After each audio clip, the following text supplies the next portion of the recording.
पहिल्यांदा महात्मा बसवांनाच्या चरणी विनम्र अभिवादन करतो. या विचार मंचावर उपस्थित मान्यवर, उपस्थित बंधू भगिनी, मला म्हणायची होती वामनदादाची, परंतु सरांच्या आग्रहामुळे बसवांनावरची कविता मी आपल्या समोर ठेवतो. बसव अण्णाच्या विचारान माय, बसव अण्णाच्या विचारान माय, सुख संसारी अलग माझ्या माय, सुख संसारी अलग माझ्या माय. बसव अण्णाच्या विचारान माय, सुख संसारी अलग माझ्या माय. कर्मकांडात गेले होते बुडोनी आणि त्याच्यानेच झाली माझ्या संसाराची धुळधाणी. कर्मकांडात गेले होते बुडोनी आणि त्यानेच केली माझ्या संसाराची धुळधाणी. अनुभव मंडपी गेले तव माय, अनुभव मंडपी गेले तव माय, सुख संसारी अलग माझ्या माय, सुख संसारी अलग माझ्या माय. बसव अण्णाच्या विचारान माय, सुख संसारी अलग माझ्या माय. वचन साहित्य वाचन केले आणि त्यानेच माझे जीवन बदलून गेले. वचन साहित्य वाचन केले, सारे जीवन त्यानेच माझे बदलून गेले. नाही सुखाला ग कमी आता माय, नाही सुखाला ग कमी आता माय, सुख संसारी अलग माझ्या माय. बसव अण्णाच्या विचारान माय, सुख संसारी अलग माझ्या माय. काय वर्णावी महती त्या युगंधराची आणि डावीली वाट मज त्याने सनमारी गाची. काय वर्णावी महती त्या युगंधराची आणि डावीली वाट मज त्याने सनमारी गाची. झुकतो माता तया चरणी माझा माय, सुख संसारी अलग माझ्या माय. बसव अण्णाच्या विचारान माय, सुख संसारी अलग माझ्या माय, सुख संसारी अलग माझ्या माय, सुख संसारी अलग माझ्या माय. धन्यवाद. धन्यवाद सर. महात्मा बसवण्यावरती कविता लिहिणारा हा मराठवाड्यातला आमच्या उदगीरच्या मातीतला कवी आहे, त्यांच्यासाठी एकदा आपण टाळ्या वाजवायच्या. अध्यक्ष महोदयांचा राजकीय कार्यक्रम दुसरीकडे आहे, ते येतानाच आम्हाला म्हणलं की आम्हाला परवानगी द्या, गायकवाड सरांचं भाषण कदाचित आमच्या प्रारब्धात नाही, नशिबात नाही, ते नंतर कधीतरी ऐकू असं त्यांनी आम्हाला विनंती केली. आणि सरांचा व्यस्त दिनक्रम पाहून आम्ही सुद्धा सरांना परवानगी दिली प्रेमपोटी. मी त्यांना विनंती करतो की आपण 2 मिनिटांमध्ये शुभेच्छा द्याव्यात. आजच्या व्याख्यानमालेचा तिसरा पुष्पाला आपण उद्भवत आहोत आणि आज अत्यंत आनंदाचा क्षण असा आहे. महाविद्यालयाचे राज्यशास्त्राचे प्राध्यापक आदरणीय डॉक्टर विश्वंभरजी गायकवाड साहेब, अतिशय प्रतिभावंत, तज्ज्ञ, सुज्ञ आणि विधिज्ञ या तिन्ही बिरुदावली ज्यांच्या संदर्भाने उच्चारताना आम्हाला अभिमान वाटतो असे आमचे स्नेही विश्वंभरजी गायकवाड यांचं सुश्राव्य असं व्याख्यान या ठिकाणी आपल्याला अनुभवायला मिळणार आहे, ऐकायला मिळणार आहे. सोबतच आजच्या कार्यक्रमाचे अध्यक्ष, उदगीरच्या राजकारणातले सगळ्यांच्या आवडीचे, सगळ्यांच्या हृदयातले आमचे तरुण मार्गदर्शक आदरणीय ज्ञानेश्वरजी बिरादर साहेब, जिल्हा परिषदेचे सदस्य आहेत, सभापती आहेत, त्यांचं आगमन या ठिकाणी झालेलं, त्यांचंही मनापासून या ठिकाणी हार्दिक स्वागत करतो. बसवपीठावरचे आमचे कोषाध्यक्ष समाजाचे आदरणीय सुभाषचंद्र धनुरे यांचंही मी स्वागत करतो. या तिघांना अशी विनंती करतो की आपण महात्मा बसवण्यांच्या आणि धर्मवीर सदरबाबाच्या प्रतिमेस अभिवादन करा.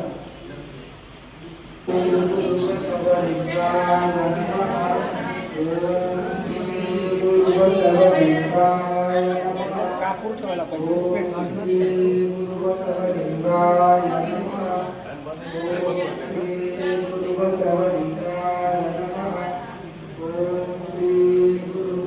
गुरुबसवलिंगाय नमः. ओम श्री गुरुबसवलिंगाय नमः. ओम श्री गुरुबसवलिंगाय नमः. ओम श्री गुरुबसवलिंगाय नमः. ओम श्री गुरुबसवलिंगाय नमः.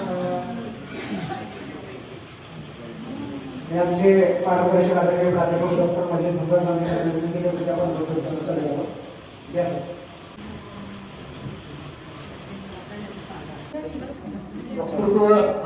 नेतृत्व या त्रयीचा संगम असलेला हा उमदा नेता आज या ठिकाणी आम्हाला अध्यक्ष म्हणून लाभलेला आहे.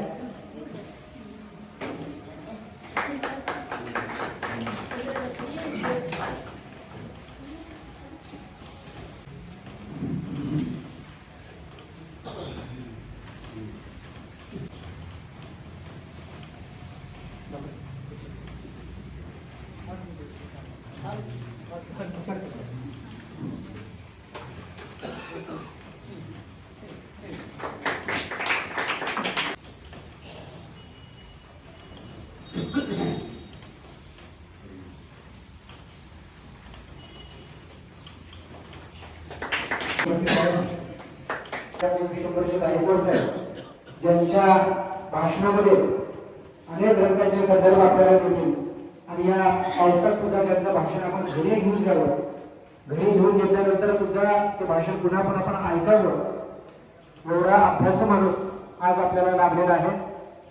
त्यांचं मी स्वागत करतोच. परंतु या सभागृहामध्ये पुरोगामी चळवळीतले एक साहित्यिक माझे स्नेही अंकुशजी सिंदगेकर मराठवाड्यातले सुप्रसिद्ध कवी उपस्थित आहेत.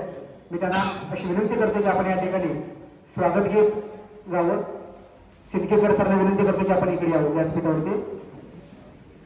ज्यांच्या गळ्यामध्ये गोड स्वर आहेत, हृदयामध्ये महापुरुषांचा विचार आहे आणि स्वभावामध्ये नम्रता आहे, असं आमच्या आदरणीय सिंदगेकर सर त्यांना अशी विनंती करतो की महात्मा बसवण्णावरतीच आपण एक कविता सादर करून या कार्यक्रमाचं स्वागत घेतो.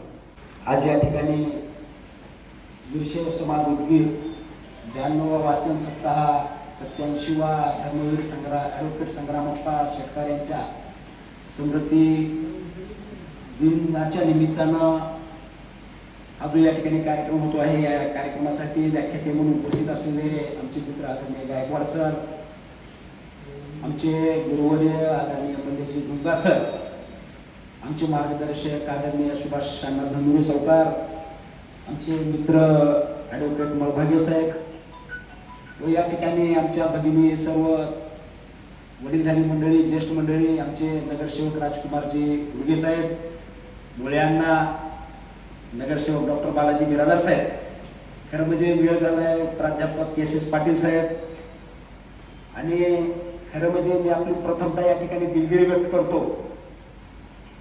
6 वाजताचाच कार्यक्रम आतनूरला होता. त्यांना म्हणालो की मी 7-7:30 पर्यंत कार्यक्रम संपून येतो, परंतु आपल्या कार्यक्रमाला आता वकील साहेबांनी सांगितल्याप्रमाणे सरांना यायला उशीर झाला. वरुण राजाने खरं म्हणजे आशीर्वादच समजायचा, आपल्या सर्वांना आशीर्वादच दिलेला आहे. त्यामुळं मी आपल्या या ठिकाणी प्रथमतः दिलगिरी व्यक्त करतो. आणि या खरं म्हणजे सर तुमचं भाषण आता सर वकील साहेबांनी सांगितल्याप्रमाणे व्याख्यान कधी तर मी नंतर ऐकेन. आणि या महान अशा धर्मवीर ॲडव्होकेट संग्रामप्पा शेटकर यांच्या स्मृतिदिनी खरं म्हणजे अनेक वेळा या कार्यक्रमाच्या निमित्तानं मी खूप व्याख्यान या संग्राम शाळेमध्ये प्रत्येक वर्षी या ठिकाणी ऐकलेले आहेत. त्यांच्याच नावानं जी ही संस्था शाळा चालते, खरं म्हणजे त्यांचं कार्य एवढं महान होतं. आता सर माझ्या बाजूला बसून सांगत होते की धर्म कसं जपावं हे कुणाकडून शिकावं, तर ते संग्रामप्पा शेटकर साहेबांकडून शिकावं. असे माणसं खूप कमी होतात. त्यांची आपण जयंती स्मृती दिन हा साजरा का करतो? आपल्या परिवारातील माणूस कधी निघून गेला हे आपल्याला कळत नाही. आपल्या आजोबा पंजोबांच्या पुण्यतिथी जयंती कधी हे आपल्याला माहीत राहत नाही.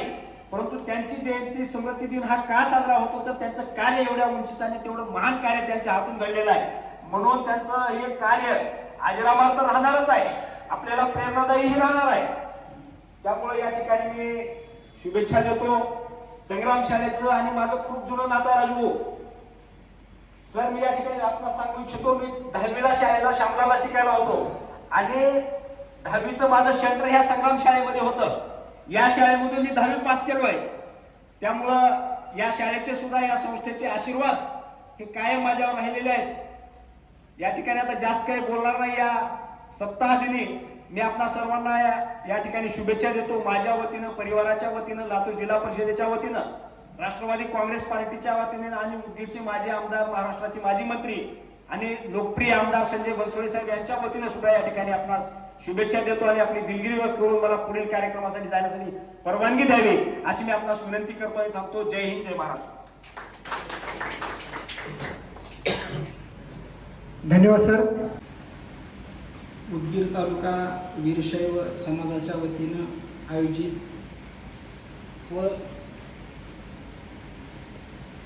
धर्मवीर ॲडव्होकेट संग्रामप्पा षटकार यांच्या 27व्या स्मृती दिनानिमित्त आणि 92वा वचन सप्ताहानिमित्त आयोजित या कार्यक्रमासाठी उपस्थित बसवपीठावरील कार्यक्रमाचे अध्यक्ष आत्ताच जेथून गेलेले आहेत ते सन्माननीय ज्ञानेश्वरजी बिरादार सर, बसवपीठावर उपस्थित सन्माननीय धनुरे सर,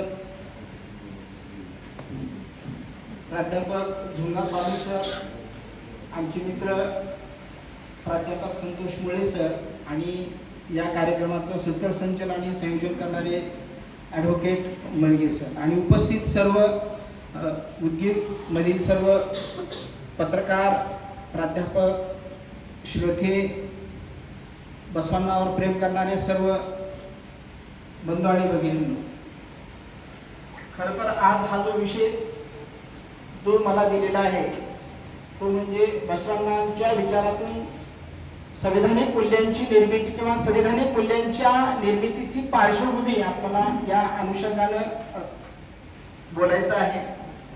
खरं तर मी सामाजिक शास्त्राचा विद्यार्थी आहे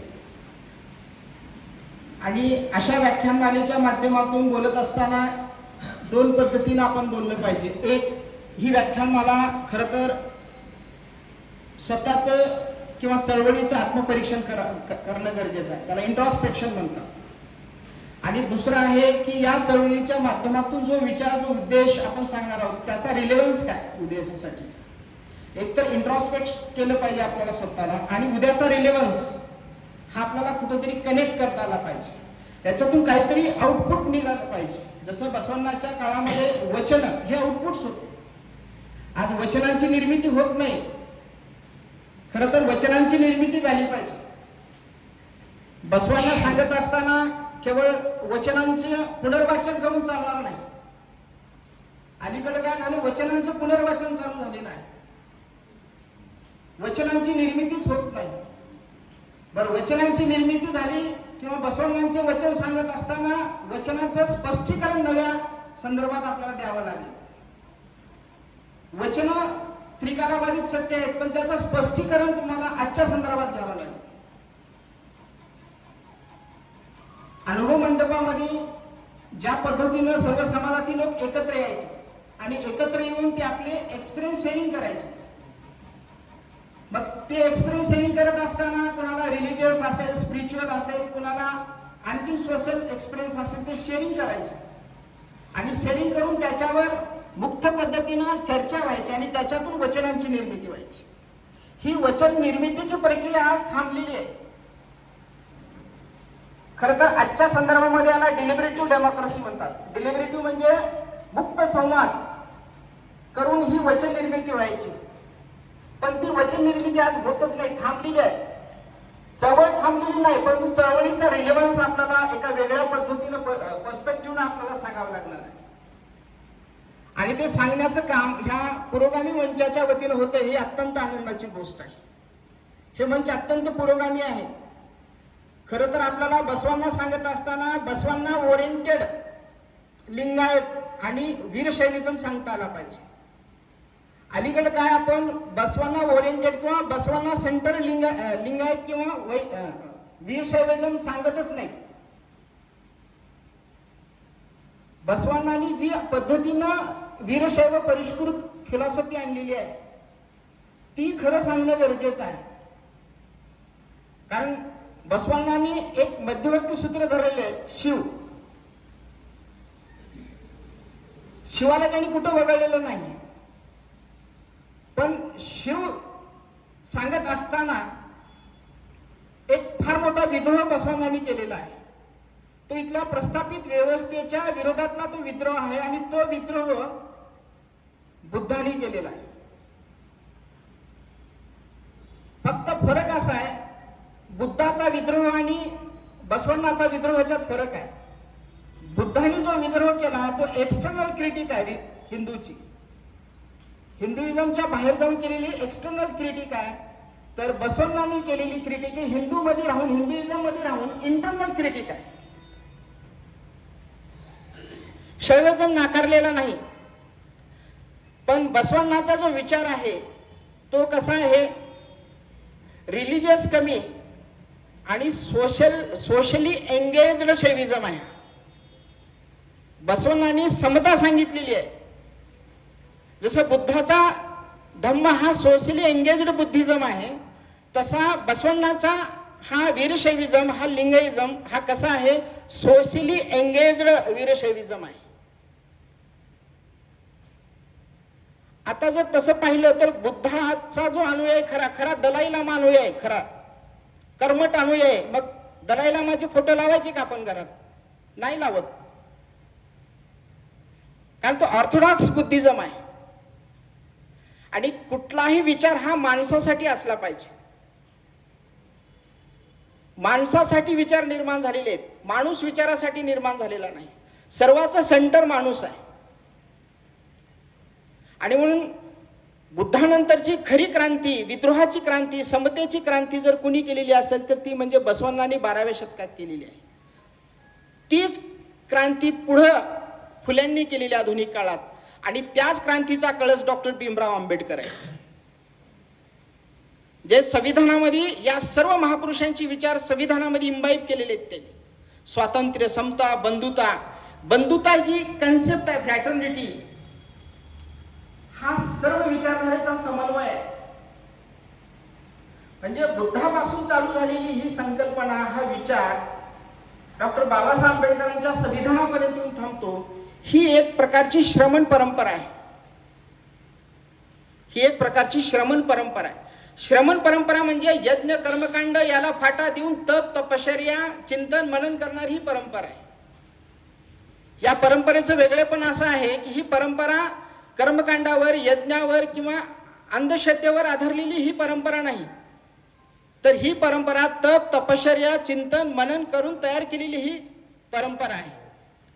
आणि या परंपरेमध्ये माणूस हा केंद्रबिंदू आहे. या परंपरेमध्ये समता हा केंद्रबिंदू आहे. खरं तर वीरशैविझम किंवा लिंगायत ही जी काही कन्सेप्ट आहे किंवा हा जो काही विचार आहे, हा विचार बसवण्णांनी मांडत असताना खरं तर बसवण्णांनी काय हा बाहेरून विचार आणलेला नाही. खरं तर बसवण्णांनी मांडलेला हा वीरशैविझम हा वेदाच्याही आधी सिंधू संस्कृतीमध्ये दिसतो. तुम्हाला सिंधू संस्कृतीच्या उत्खननामध्ये जे काही मूर्ती सापडलेल्या आहेत त्याच्यामध्ये तुम्हाला शिवाची मूर्ती आहे. त्याच्यानंतर तुम्हाला वेदामध्ये सुद्धा रुद्र ते महादेव अशी ती जर्नी आहे. रुद्रापासून तयार झालेला महादेव, महादेव म्हणजे महादेव, विशेषण आहे महादेव. रुद्र हा एक अवतार आहे. पण झालं काय, शैविझम आणि वैष्णविझम मध्ये वैष्णविझम का मोठा झाला की अवताराची संकल्पना त्यामध्ये आल्यामुळे वैष्णविझमचं स्प्रेडिंग झालं. 10 अवतार ही जी संकल्पना आहे त्याच्यामुळे स्प्रेडिंग झाली. शैविझम मध्ये कसला अवतार नाही, एकच शिव आहे. काश्मीर पासून ते कन्याकुमारी पर्यंत जावा एकच शिव आहे. आणि विशेषतः शैविझम हा विशेषतः शिव हा जो देव आहे तो इथल्या द्रविड लोकांचा आहे. साऊथ इंडियामधले तुम्ही चोल, पांड्या, पल्लव ही जी राजे जर बघितली ही सर्व शैविझमचे राजे आहेत. यांनी मोठी मोठी मंदिरं बांधलेली आहेत दक्षिण भारतामध्ये, मोठ्या प्रमाणात त्यांनी प्रचार केलेला आहे. पण शैविझम मध्ये सुद्धा अनेक संप्रदाय येतात. काश्मीरी शैविझम असेल, पशुपात असेल किंवा खालच्या संदर्भातले अनेक वेगवेगळे सेक्ट्स असतात. पण 12व्या शतकामधला बसवण्णाचा शैविझम हा मात्र अत्यंत रॅडिकल आहे. हा इतका रॅडिकल आहे की आपल्याला रॅडिकल बसवण्णा हवा आहे का ट्रॅडिशनल बसवण्णा हवा आहे याची चॉईस आपल्याला करायची. कारण रॅडिकल बसवण्णा हा धर्म परिवर्तनासाठीचा बसवण्णा नाहीये.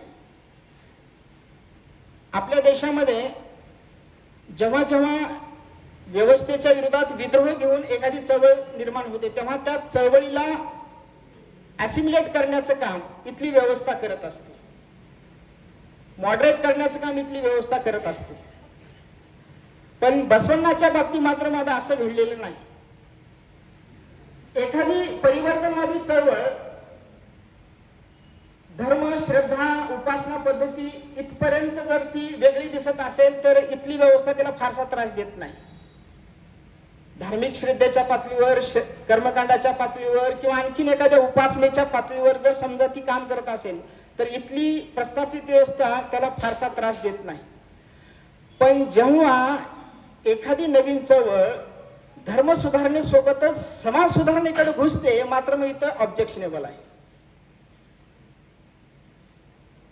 बसवण्णांची चळवळ धार्मिक सुधारणेतून सामाजिक सुधारणेमध्ये जेव्हा घुसते तेव्हा मात्र ऑब्जेक्शन घेतलं गेलं. धर्म सुधारणेमध्ये उपासना पद्धती वेगळी असेल, धर्म सुधारणेमध्ये श्रद्धेचा भाग वेगळा असेल, काही मतभेद असतील तत्वाच्या संदर्भातली, इथपर्यंत ही व्यवस्था तुम्हाला ॲसिम्युलेट करते, समजून घेते. पण जेव्हा इथली व्यवस्था किंवा एखादा विचार धर्मव्यवस्थेकडून जेव्हा समाज व्यवस्था सुधारण्याची गोष्ट करतो तेव्हा मात्र इथल्या व्यवस्थेला चालत नाही. कारण इथली समाज व्यवस्था ही हायरार्कियल सोशल ऑर्डरची आहे.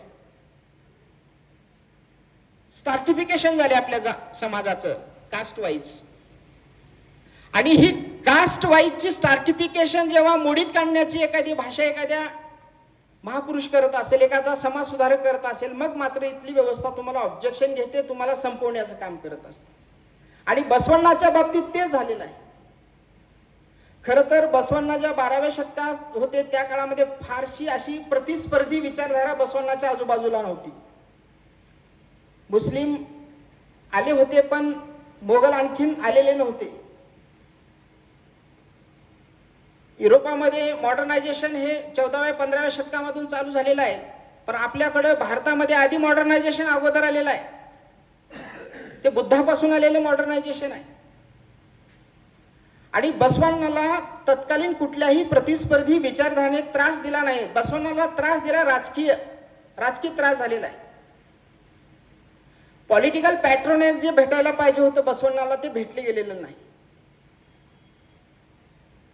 आणि म्हणून बसवण्णा जेव्हा लोकांना समता सांगतात, बर्थ बेस डिस्क्रिमिनेशनचा विरोध करतात, जाती व्यवस्थेचा विरोध करतात, मग मात्र ते ऑब्जेक्शनेबल आहे. इव्हन मी असं म्हणेन की बसवण्णाने सांगितलेले इष्टलिंग किंवा दासोह किंवा कायकवे कैलास याच्याबद्दलही व्यवस्थेला आक्षेप नाही.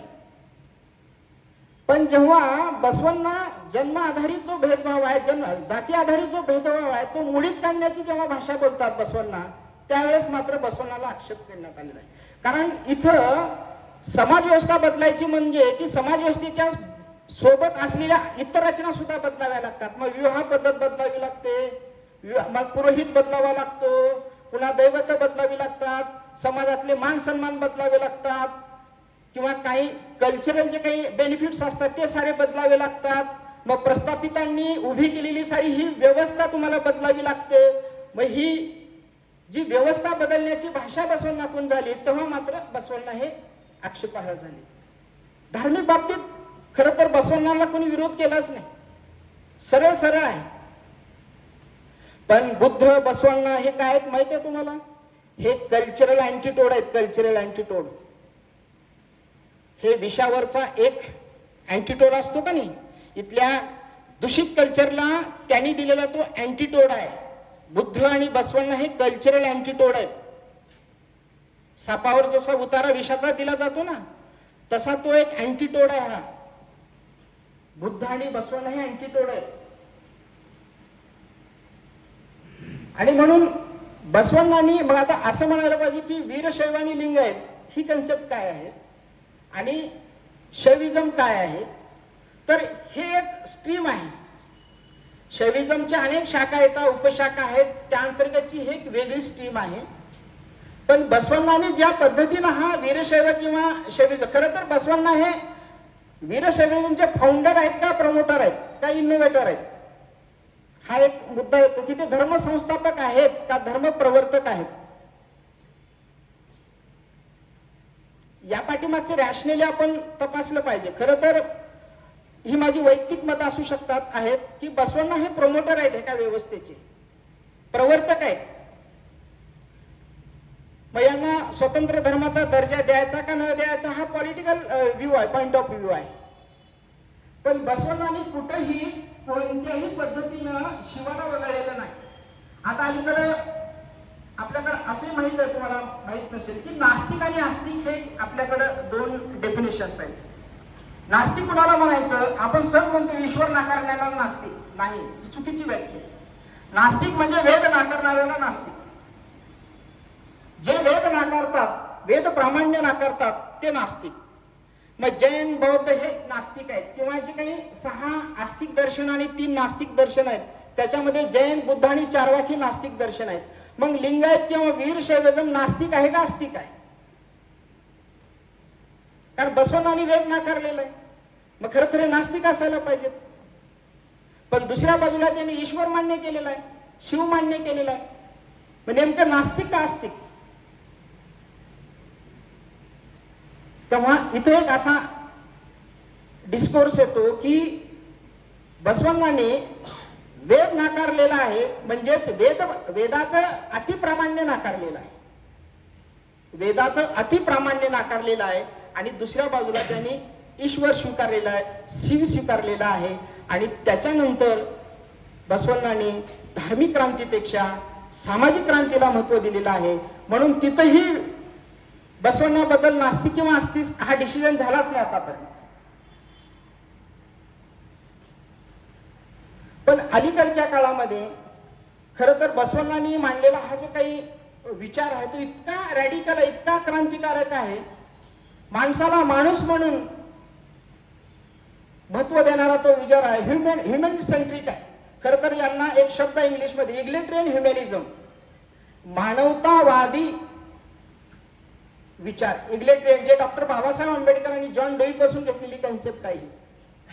मानवतावादी म्हणजे प्रत्येक क्षेत्रामध्ये तुम्हाला समानता दाखवावी लागते. मग स्त्रियांच्या स्वातंत्र्याची तुम्हाला गोष्ट करावी लागते, समाजातल्या सर्वात खालच्या स्तरातील लोकांना सुद्धा तुम्हाला समानता दाखवावी लागते, डिस्ट्रीब्युशनच्या संदर्भातली समानता दाखवावी लागते, इक्वेलिटीच्या अपॉर्च्युनिटीच्या संदर्भातली समानता दाखवावी लागते. ही सर्व समानता बसवण्णामध्ये येते. पण बसवण्णांच्या नंतर after the Basavanna what happens, खरं तर चिंतनाचा विषय इथं आहे. आजचे जे काही आचार्य आहेत, आजचे जे काही धर्मगुरू आहेत, हे फक्त बसवण्णांनी काय सांगितलं हे सांगत राहतात. आता आपल्याला त्याची रिडेफिनेशन, रिमॉडिफिकेशन करणं गरजेचं आहे की आपल्याला आजच्या काळामध्ये रिलेव्हन्स मध्ये काय सांगितलं पाहिजे. काय दासो ह्या कन्सेप्ट आजच्या काळामध्ये कशा येतात? आज गिगा वर्कर आहेत, आज एआय आणि ऑटोमेशनच्या जमान्यामध्ये नोकऱ्या चालेत, तेव्हा कायक ही संकल्पना काय असू शकते आजच्या संदर्भामध्ये? दासोह संकल्पना काय आहे? आज वेल्थचं इक्वल डिस्ट्रीब्युशन होतंय का? त्या अक्युम्युलेशन जास्त होते, मोठ्या प्रमाणामध्ये संपत्ती साठवली जाते भांडवलदाराच्या हातामध्ये. त्या संदर्भामध्ये वचन साहित्य तयार झाले पाहिजे, त्या संदर्भामध्ये थॉट प्रोवोकिंग विचार आपण तयार केले पाहिजेत. खरं तर या व्याख्यानमालेच्या माध्यमातून असे काही डिबेटिंग इश्यूज घेतले पाहिजेत की ज्यावर आपण चर्चा केली पाहिजे आणि त्याची एक पद्धतीनं साधक बाधक चर्चा होऊन त्याचं कलेक्शन झालं पाहिजे.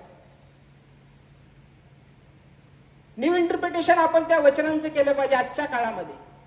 तरच खऱ्या अर्थानं बसवण्णांची ही मुवमेंट्स आपल्याला संपूर्ण भारतभर घेऊन जाता येईल. आता बसवण्णांच्या चळवळीला मर्यादा आल्या होत्या का? तर ती कन्नड भाषेमध्येच फक्त ते अनुयायी फॉलोअर्स आहेत. खरं तर मराठी भाषेत बसवण्णांचे फॉलोअर्स तयार झाले पाहिजेत. आपल्याकडे काय कन्नड भाषेमध्ये आपण अडकून ठेवलं, खरं तर मराठी भाषेमध्ये बसवण्णा सांगितलं गेलं पाहिजे. त्यांचे फॉलोअर्स, न्यू इंटरप्रिटर्स तयार झाले पाहिजेत, तर बसवण्णा सर्वीकडे पोहोचणार आहे. बसवांना हा लोकल भाषेमध्ये, लोकल कल्चरमध्ये घुसवला पाहिजे की आपल्याला सर्वांना सामावून घेतलं पाहिजे बसवण्णाचे विचार. तर बसवण्णांचा विचार हा पुढे जाणार आहे. कारण आपल्या भारतीय राज्यघटनेची जेवढी काही व्हॅल्यूज आहेत, इथॉस आहेत, ही सर्व 12व्या शतकामध्ये आणि बुद्धाच्या तत्वज्ञानातली इथॉस आहेत. आपण वेस्टर्न मधून बाळू केलेली नाही ती सारी, ही आपली इथं आहेत. त्याला पुन्हा आपल्याला रिलोकेट करावं लागणार आहे. ही सारी मूल्य आपल्याला संविधानाच्या माध्यमातून किंवा तुमच्या माझ्या माध्यमातून रिलोकेट करावी लागणार आहे. प्रिन्सिपली आपण बसवांना ऍक्सेप्ट केलेला आहे, पण मुद्दा असा आहे की बसवण्णांच्या संदर्भात किंवा विशेषतः त्यांच्या अनुयायाच्या संदर्भामध्ये प्रिन्सिपल आणि प्रॅक्टिस मध्ये जेव्हा डिस्टन्स वाढत जातं तेव्हा खरा प्रश्न निर्माण होतो. प्रिन्सिपल आणि प्रॅक्टिस मधला जो डिस्टन्स आहे ना, तो जसा जसा वाढत जाईल ना, तसा तसा बसवण्णाबद्दलचा रिलेव्हन्स कमी होत चाललेला आहे. आणि फॉलोअर्सवर फार मोठी जबाबदारी आहे की बसवण्णाने सांगितलेली जी प्रिन्सिपल आहे ती प्रॅक्टिस मध्ये कशी आणायची. बसवण्णाने सांगितलेला जो ट्रान्सफॉर्मेटिव्ह विचार आहे, रॅडिकल विचार आहे, सोशल चेंजचा विचार आहे, तो खरं तर व्यवहारामध्ये आपण कसा आणला गेला पाहिजे अनुयायाकडून किंवा इतरांकडून. खरा मुद्दा तिथं आहे. मार्क्सच्या संदर्भात असंच म्हणलं जाते की सगळ्यांनी जग कसं हे सांगितलं, पण मुद्दा आहे की हे जग बदलायचं कसं. आम्ही आज ही 12व्या शतकातली जर वचनं सांगत बसलो तर जमणार नाही. आम्हाला वचनाचं रिइंटरप्रिटेशन करावं लागणार आहे. जसं फुल्यांनी धर्मविश्लेषण करून नवीन समाज निर्माण केला, जसं मार्क्सला फायरबॉकनी धार्मिक विश्लेषणाची मदत झाली फायरबॉकला, तशा पद्धतीचं अनालिसिस आपल्या अनुयायाने करणं गरजेचं आहे. तुम्हाला माहिती आहे एक फ्रँकफुर्ट स्कूल म्हणून आहे. मार्क्स का टिकला तर फ्रँकफुर्ट स्कूलच्या सर्व विचारवंतांनी मार्क्सचं रिइंटरप्रिटेशन केलं आणि आजच्या काळामध्ये मार्क्स कसा रिलेव्हन्स आहे ते त्यांनी दाखवून दिलं. तो फ्रँकफुर्ट स्कूल आहे. आणि त्याच्यातलं एक विचारवंत युगेन हेबरमास, त्यांनी द थेरी ऑफ कम्युनिकेटिव्ह ऍक्शन म्हणून एक थेरी मांडलेली आहे 1981 ला. त्या कम्युनिकेटिव्ह ऍक्शन थेरीमध्ये काय आहे की बसवण्णांनी सांगितलेली जी अनुभव मंडपाची जी काही थेरी आहे तीच आजच्या ह्या कम्युनिकेटिव्ह ऍक्शन थेरीमध्ये आहे. डेलिब्रेटिव्ह डेमोक्रेसी, मुक्त संवाद, सर्वजण एकत्र या.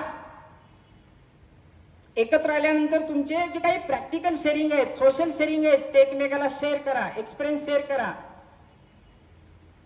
त्याच्यात एक सभाध्यक्ष असेल तो त्याला उत्तर देईल. बसवण्णाच्या काळामध्ये ही पद्धत होती, प्रश्न विचारण्याची पद्धत होती. सोशल प्रॉब्लेम, सोशल इश्यूज तुम्ही तिथं रिप्रेझेंट केले पाहिजेत आणि त्याच्यावर खऱ्या अर्थानं चर्चा झाली पाहिजे. वचनाची निर्मिती झाली हे बसवण्णांचं खरं तत्व होतं.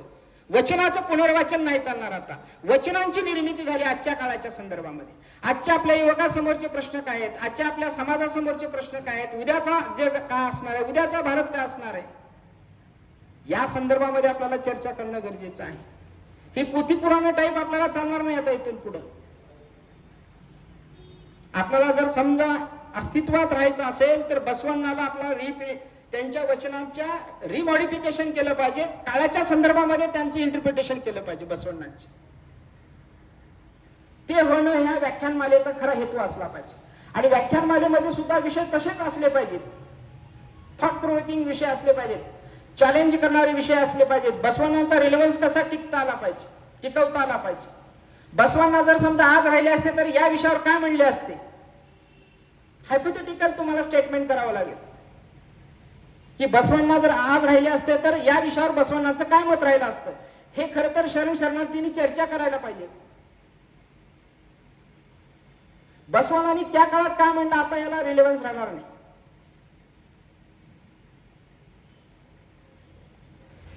मॅक्स वेबर म्हणून एक जर्मन विचारवंत आहे, सोशॉलॉजिस्ट आहे मॅक्स वेबर. त्यांनी रुटिनायझेशन ऑफ करिश्मा म्हणून एक थेरी मांडलेली आहे. ती थेरी अशी आहे की विचारवंताच्या, महापुरुषाच्या मृत्यूनंतर त्यांच्या मुलाचा व्यवहार कसा असतो त्यावर त्या विचारवंताचं एकूण महात्म्य ठरत असतं.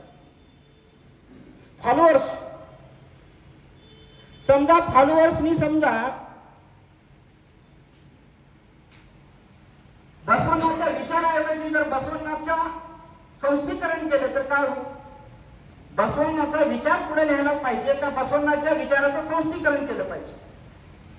बसवण्याला कधीच अपेक्षित नव्हतं की माझा वीरशैवीजम हा मठ केंद्रित असला पाहिजे, मंदिर केंद्रित असला पाहिजे, त्यांना कधीच अपेक्षित नव्हतं. पण फॉलोअर्सनी बसवण्याचा विचार मठ केंद्रित केला गेला, मंदिर केंद्रित केला गेला. खर तर बसवण्णांनी जी इष्टलिंगाची संकल्पना सांगितलेली आहे, भक्तीची संकल्पना सांगितलेली आहे, स्वतःमध्येच आहे. मंदिराला जायची गरज नाही, कर्मकांड सुद्धा करायची गरज नाही. अंतःकरण शुद्ध ठेवा, लोकांना सहकार्य करा, लोकांना मदत करा, तीच खरी शिवभक्ती आहे असं बसवण्णांनी सांगितलेलं आहे.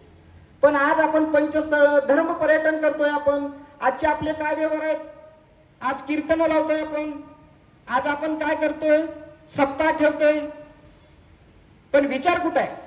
बसवण्णाचा विचार त्यात येत नाही. आपण धर्म पर्यटन धार्मिक अंगाने आपण बसवण्णा सांगतोय, पण सामाजिक अंगाने बसवण्णा सांगितला पाहिजे.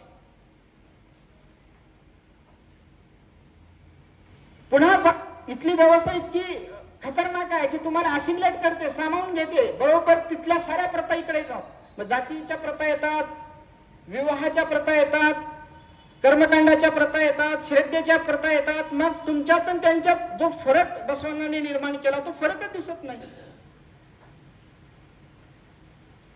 आता मी असं म्हणालो की मी जन्मानं लिंगायत आहे का दीक्षेनं लिंगायत आहे? मी लिंगायत कसा होईल? जन्माने लिंगायत व्हायचं का दीक्षेने लिंगायत व्हायचं? ठीक आहे, दीक्षा घेत असताना लिंग धारणा आणि लिंग दीक्षा हा दोन कन्सेप्ट वेगवेगळे आहेत. लिंग धारणेमध्ये झाल्यानंतर लगेच ती लिंग दीक्षा दिली जाते, लिंग धारणा दिली जाते मुलांना. ठीक आहे, आपण त्याला डोमेस्टिक रिच्युअल्स म्हणूया, एक धार्मिक संस्कार, कौटुंबिक संस्कार म्हणून आपण त्याला देतोय आपण. बर, जेव्हा मी लिंग दीक्षाने तुमची दीक्षा घेतोय तेव्हा लिंगायत धर्मामध्ये आल्यानंतर मला पुढचं काय, कुठं सामावून घेणार आहे? घेण्याची व्यवस्था आहे, पण तसं मन असलं पाहिजे. व्यवस्था नाही असं नाही. एकदा तुम्ही आचरणानं शिवभक्त झालात की तुम्ही विषय संपला. तुमची मागची जात कुठल्याही देणगेन नाही. आचरणानं, आचरण खूप महत्वाचं आहे. मग मी आचरणानं शिवभक्त झाले तर मग माझ्या पुढच्या साऱ्या गोष्टी झाल्या पाहिजेत, विवाह झाला पाहिजे, सारं झालं पाहिजे. मग हे ऍक्सेप्टन्स, सोशल ऍक्सेप्टन्स खूप महत्वाचं आहे. धार्मिक अंगाने बसवांना जर सांगितलं तर इथल्या व्यवस्थेला तेच पाहिजे की जे तुम्ही धार्मिक अंगाने बसवांना सांगत आहात. मठ केंद्रित बसवांना नाही अपेक्षित. अहो तुम्ही स्वतःच शिवभक्तात, इष्टलिंग तुमच्या जवळच आहे, कुठं जायची गरज नाही तुम्हाला. ही सोशल रिव्हिलेशन, ही रॅडिकल मटेरियलिझम बसवण्णांनी सांगितलेलं आहे. इथली व्यवस्था आणखीन फार चतुर आहे. जसं पाश्चिमात्य देशामध्ये धर्मयुद्ध झालेत बघा, 30-30 वर्ष धर्मयुद्ध चालले, 40-40 वर्ष धर्मयुद्ध चालले. भारतात एकतर धर्मयुद्ध झाले का सांगा बरं? का बरं व्हायला नको आहे धर्मयुद्ध? व्हायला पाहिजे ना. तुम्ही युरोपमध्ये जावा, 30-30 वर्ष धर्मयुद्ध चालले, प्रोटेस्टंट वर्सेस ख्रिश्चन. पण भारतामध्ये एवढे सेक्ट्स, क्रीड्स असताना, संप्रदाय, उपसंप्रदाय, समाज असताना सुद्धा इथं धर्मयुद्ध एकही झालं नाही. कारण हिंदू हे एक अम्ब्रेला टर्म आहे. हिंदू कधीच एकत्रित अशी सेंट्रलाइज्ड व्यवस्था नव्हती. असे अनेक प्रवाह हिंदू व्यवस्थेत आलेले आहेत. खरं तर आपल्याला हिंदू ही टर्म इतकी ब्रॉड आहे की हिंदू या टर्म मुळे इथं कुणालाही विद्रोह, बंडखोरी करताच आली नाही. जी बुद्धाने आणि जैन संप्रदायाला आणि बसवानांना जे शक्य झालं ते बाकीच्यांना शक्य झालं नाही. ही तुम्हाला ऍक्सेप्ट करत असते, मॉडिफाय करून घेत असते तुम्हाला. म्हणून इथं धर्मयुद्ध झाले नाहीत, धार्मिक क्रांत्या झाल्या नाहीत जशा युरोपामध्ये झाल्या. पण तरी पण सायलेंट रिव्हिलेशन या विद्रोही परंपरेने केलेली आहे. आणि ही सायलेंट रिव्हिलेशन आपल्याला आणखीन पुढे कसं नेता येईल ते बघावं लागणार आहे. खरं तर आज असा प्रश्न निर्माण होतो की धर्माची गरजच आहे का आज माणसाला? सांगा. कारण सारे धर्म हे विज्ञानाच्या अस्तित्वापूर्वी तयार झालेले धर्म आहेत. विज्ञान आधी आलं कधी 14व्या-15व्या शतकामध्ये. युरोपातलं जे काही एनलाइटमेंट आहे, रेनेसायन्स आहे किंवा रिफॉर्मेशन आहे, हे 15व्या-16व्या शतकामध्ये विज्ञान आलं. हे धर्म सारे त्या अगोदरचे आहेत. त्या काळामध्ये ठीक आहे, धर्माची गरज होती माणसावर कंट्रोल करण्यासाठी, पण आजच्या ह्या विज्ञान तंत्रज्ञान यायच्या जमान्यामध्ये धर्माची गरजच आहे का सांगा? का धर्माला सबस्टिट्यूट असे अनेक सोर्सेस आज आलेले आहेत. आज संविधान आहे, माणसाचं बरंच व्यवहार कंट्रोल करण्यासाठी कायदे आलेले आहेत. सिव्हिल सोसायटी नावाची कन्सेप्ट आलेली आहे. बऱ्याच गोष्टी सिव्हिल सोसायटी तुम्हाला कंट्रोल करते, डिसिप्लिन तुम्हाला लावते, दंड आहे, आज अनेक कायदे आहेत. मग धर्माची गरज किती आहे? मग तुम्हाला आता एक नवीन कॅटेगरी SB येणार आहे, स्पिरिच्युअल बट नॉट रिलिजियस. आता ट्रेंड तो सुरू झालेला आहे, I am spiritual but not religious. मी आध्यात्मिक आहे पण धार्मिक नाही. आज लोक धर्म सांगायला टाळतात, पण अध्यात्मिक धर्मातलं जी स्पिरिच्युअलिटी आहे ते मात्र ते पाळतात. योगा हे त्यातूनच आलेलं आहे, स्पिरिच्युअलिटी. कारण धर्माची रिलेव्हन्स आजच्या काळामध्ये कमी कमी होत चाललेली आहे. कारण आधुनिक समाज, सिव्हिल सोसायटी, विज्ञान तंत्रज्ञान यामुळं आज धर्माची पूर्वी जेवढी गरज होती तेवढी गरज आज राहिली नाही आजच्या आधुनिक समाजामध्ये. तरी पण भारताच्या संदर्भात विचार करत असताना आपण फार श्रद्धाळू माणसे आहोत. धर्माची गरज कुठे ना कुठे राहतेच. माणूस तेवढा इंटेलेक्च्युअल नसतो, त्याला इमोशनलची गरज असते. माणूस जरी रॅशनल थिंकिंग करत असला, इंटेलेक्च्युअल जरी असला, तरी त्याला कुठे ना कुठे इमोशनलची गरज असते. आणि ती इमोशनल जे काही गॅप आहे ते भरून काढण्यासाठी धर्म लागतो. पण धर्माकडे आपण डोळसपणानं पाहिला पाहिजे. रिच्युअल्स आणि सायंटिफिक रिच्युअल्स जर आपण करत बसलो तर मात्र मग आपण एकतर धर्मालाही बदनाम करतो आणि स्वतःही बदनाम आणि स्वतःचंही नुकसान करून घेतो. बसवणाने स्वच्छ सांगितलेलं आहे, जात जन्म आधारित जात आणि त्या जातीवर आधारित सारे व्यवहार तुम्ही जोपर्यंत. आमचे मित्र विश्वंभर सरांना हे सांगायचं आहे की आपल्याच इथं बाजूला आर्य समाज आहे आणि आर्य समाजाचा जे घोषवाक्य आहे ते वेदांकडे चला असं आहे, म्हणजे वैदिक संस्कृतीकडे चला असं आहे. आणि असं संग्रामाप्पाच्या पुस्तकात लिहिलेलं आहे की कोणीतरी त्यांना चॅलेंज दिलं की पुढल्या दसऱ्यापर्यंत सगळ्यांच्या गळ्यात जानवं घालतो. आणि त्याची प्रतिक्रिया म्हणून इथला लिंगायत समाज त्या ठिकाणी उठून उभा राहिला आणि दसऱ्याची एक वेगळी परंपरा त्या ठिकाणी सुरू झाली. आणि जसं तुम्ही म्हटलं, हिंदू धर्म एक मोठी छत्रीसारखी मोठी संकल्पना आहे. असू द्यात, 12व्या शतकात जे विचार सांगितले महात्मा बसवेश्वरांनी ते आपल्या राज्यघटनेत कसे आले त्याबद्दल मला जास्त उत्सुकता होती. राज्यघटनेतले 12 ते 35 या क्रमांकाचे जे कलम आहेत, जिथं मूलभूत हक्क दिलेले आहेत, स्वातंत्र्य, समता, बंधुत्व, आता जे तुम्ही सांगितलं, बंधुत्वाची संकल्पना बसवेश्वरांनी एका शब्दात सांगितली, आवनामू, म्हणजे तो आमचा. त्यामुळं आमच्यात कोणी शत्रू नाही, आमचा तो आमचा, इवन आम्हा. त्यामुळं आम्ही कोणाला शत्रुत्वाच्या भावनेने बघून शत्रू शोधणार नाही.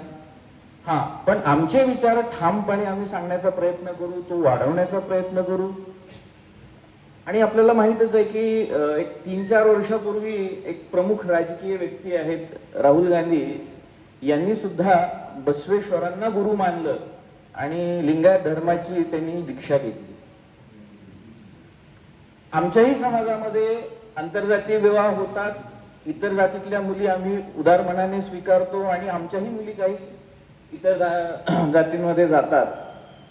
आणि आमची संकल्पना ही मानवतेची आहे, जी महात्मा बसवेश्वरांनी सांगितलेली आहे. आणि आमचं कर्म हे महात्मा बसवेश्वरांनी सांगितलेल्या कायकवे कैलास या तत्वाप्रमाणे आहे. म्हणून श्रमाची प्रतिष्ठा, कार्ल मार्क्स ह्या गोष्टी खूप नंतर आल्या. त्याआधी महात्मा बसवेश्वरांनी सांगितलं की कायकवे कैलास, काम हेच तुमचं कैलास आहे. यापेक्षा मोठं अजून काय तत्वज्ञान असू शकतं. आणि त्यात त्यांनी दासोही संकल्पना सांगितली. तर अशा पद्धतीनं स्वातंत्र्य असेल, समता असेल, बंधुत्व असेल, असे जे चिरंतन विचार आहेत जे भारतीय राज्यघटनेमध्ये नंतर आले, ते जरी मॉडर्न कन्सेप्टमधून आपण दुसरीकडनं जरी घेतले तरी त्याचा उगम हा आपल्याकडेच होता. त्यामुळं आम्हाला आत्मपरीक्षणाची गरज आहे का, तर नक्कीच आहे. महात्मा बसवेश्वरांच्या विचाराची आजच्या युगातलं काय रिलेव्हन्स आहे, आजच्या युगामध्ये आपण ते कसं घेऊन जाऊ शकतो, हे आम्ही नक्कीच आत्मचिंतन करू. खूप छान व्याख्यान झालं, संयोजकांनी बोलण्याची संधी दिली, त्याबद्दल धन्यवाद. गुरु बसवलिंगाय नमः.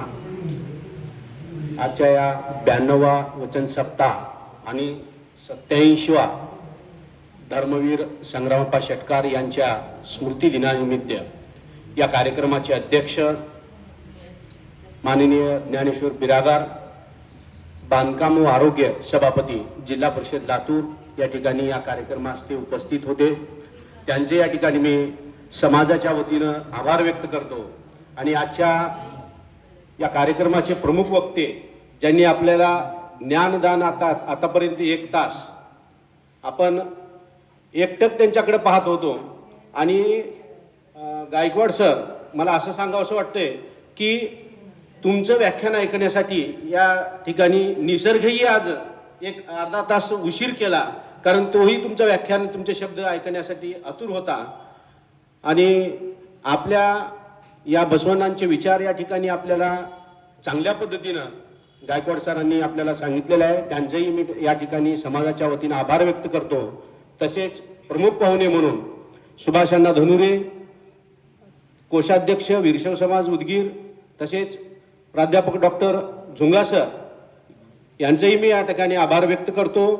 आणि प्राध्यापक डॉक्टर संतोष मुळे यांनी आपले मनोगत व्यक्त केले, त्यांचेही या ठिकाणी मी आभार व्यक्त करतो.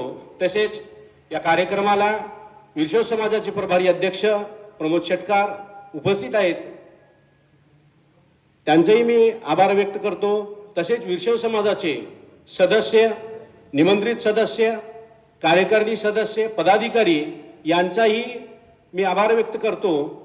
आणि आमचे प्राध्यापक वर्ग हा बहुसंख्य या ठिकाणी या कार्यक्रमास उपस्थित आहे. महाराष्ट्र उद्योगी महाविद्यालयाचे प्राध्यापक, शिवाजी महाविद्यालयाचे प्राध्यापक, तसेच अहमदपूरहून डॉक्टर मारुती कसाब सर, महात्मा फुले महाविद्यालय अहमदपूर हेही या ठिकाणी उपस्थित आहेत. त्यांचेही मी समाजाच्या वतीनं आभार व्यक्त करतो. आणि समाजातील स्वीकृत सदस्य नगरसेवक बालाजी बिरादार सर, तसेच ओम गांजुरे या ठिकाणी उपस्थित आहेत, त्यांचेही मी आभार व्यक्त करतो. आणि बांधकाम स्वच्छता व आरोग्य सभापती राजकुमारजी हुडगे या कार्यक्रमास उपस्थित आहेत, त्यांचेही आभार व्यक्त करतो.